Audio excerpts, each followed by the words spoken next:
Motor's in. This is a, oh, I don't want night shot. Hold on. Why do I have night shot on?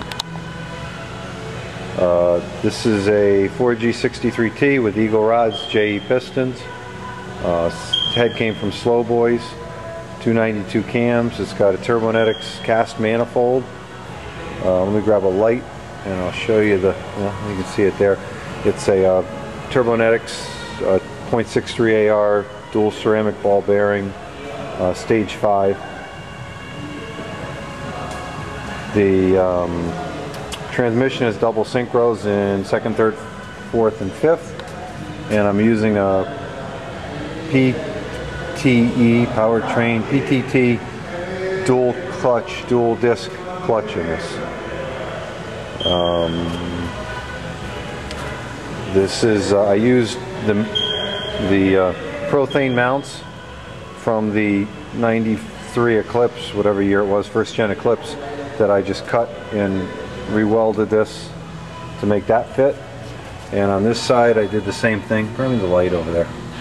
On this here it was more complicated because initially when I set the motor in, I used the mount, both frame mount and tranny mount from the Eclipse, which looked great, except the motor was too low and I couldn't put axles in it.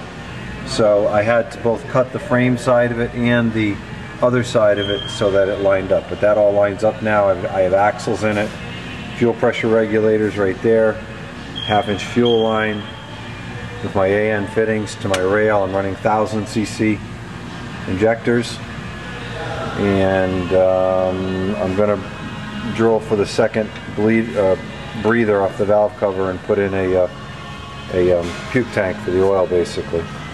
And I'll just pick it up real quick and I'll give you an underside shot.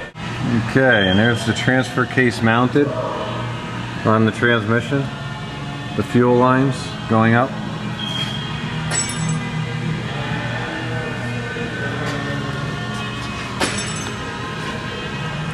I used a factory oil return and just cut it and fit it to the Turbonetics turbo.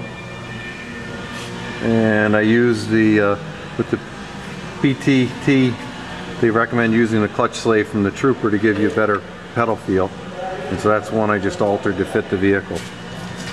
Axles are in. I used the stub shaft assembly. I used a Eclipse axle on the driver's side.